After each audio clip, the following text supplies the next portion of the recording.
So Tara, apart from obviously as a student athlete, how else are you involved on the UMBC campus? So I'm a psychology major, and so I try to get really involved in the psych department because that's my one other interest outside of basketball. Mm-hmm. So I'm currently a research assistant in one of our labs on campus, and it's not in the sports psych realm, but it just gives me a different lens, a different view of psychology, so I like that. And then I also am a writing fellow, so I basically help psychology students write psych papers because it is different from writing other style papers such as English, creative writing, that sort of thing. So I help them with that. So those are the two things that I'm most involved with outside of athletics. Nice.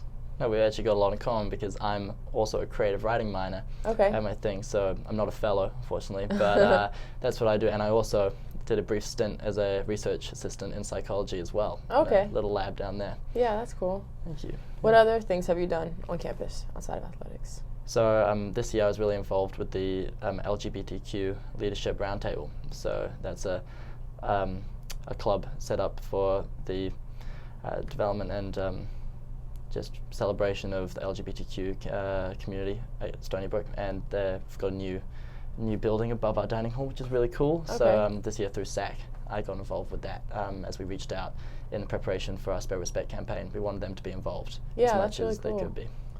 That's really cool. Thank you. So you said you got involved with the LGBTQ roundtable through SAAC. How exactly did you guys make that connection? So the SAAC used to have a lot of connections with the LGBTQ community at Stony Brook, and as SAAC was developing the Spread Respect campaign for this last year, we realized that we hadn't really seen or spoken with them in a while to this kind of level. So we wanted to reach back out to reestablish the connections, and now that they have a new center where everything's based around for them, then it's super cool and easy to go up and just talk with the people on high in there and just getting their input, getting their involvement, and yeah, that's how pretty much we got in touch with them. What about you with your writing fellow and with the psychology lab stuff?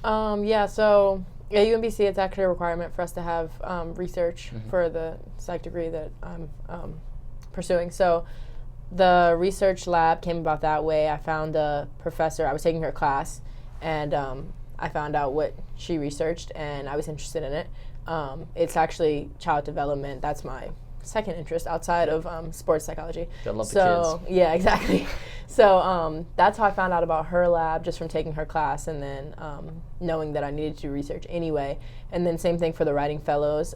There's also a requirement for an independent study, and so the writing fellows program fulfills that independent study. And I don't necessarily enjoy writing that much, but I'm pretty good at it. So I even if you do say so yourself. Yeah, toot.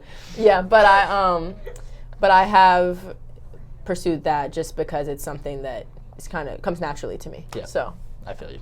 So Tara, let's talk SAAC itself. Yeah. So how did you first get involved with SAAC? So as a freshman, one of my teammates, Emily Russo, she was the president of SAAC my freshman year, and so she had me and another freshman come to SAAC, and she was like, "Look, I need you guys to be in it," and that's kind of how it started, and then the interest developed from there.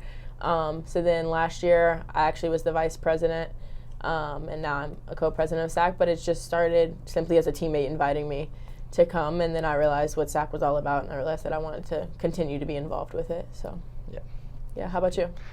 Similar story. I mean, all of our the really cool upperclassmen that I looked up to and stuff, I was like, wow, these guys are really cool. Yeah. They were all on SAAC, and it just seemed like a really passionate group. And so as soon as I got the opportunity to go and sit in a meeting, I was like, yo, this is what I want to be in. Yeah. So then, ever since then, sophomore year and on, I've been part of SAAC, been part of it for 2 years now, e-board member last year, and now obviously I've got the opportunity to be here as a co-president, and yeah, it's just a lot of fun. What's your favorite part, do you think, of the UMBC SAAC?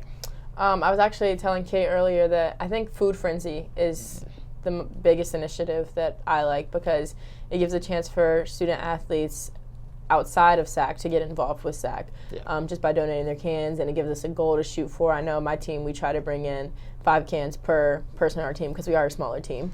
It's impressive stuff. Yeah, so we don't always reach the goal, but setting a goal and trying to strive for it, that's what athletes do every day, basically. Exactly. So I think that is really exciting, the Food Frenzy. Yeah. Do you have a favorite initiative? Initially, I'd be biased, but Spread Respect was really fun for me last year. But I enjoy all the initiatives. Better Together was so cool this year. Yeah. And Food Frenzy for us, like awesome able member Mike Thompson. He killed it last year. With, you guys are always great at it. Thank you. We try. But no, I mean, all the initiatives are incredible for me. But I mean, I come to SAAC mostly for just the people. There's such a passionate community. I love being around people who love what they do, and that's why I like Stony Brook as a whole, and it's why I love the SAAC, because everyone on our SAAC is so bought in to what they're doing. Yeah, that's and I'm awesome. sure it's the same thing at UMBC. Yeah, that's how it should be. That's the goal. So, if you had a little bit of advice for maybe an underclassman who's wanting to get involved, doesn't know how to get involved on campus, what would you say? So I would say ask a lot of questions. I'm a big person of asking questions. So ask your teammates questions, ask them what they're involved in.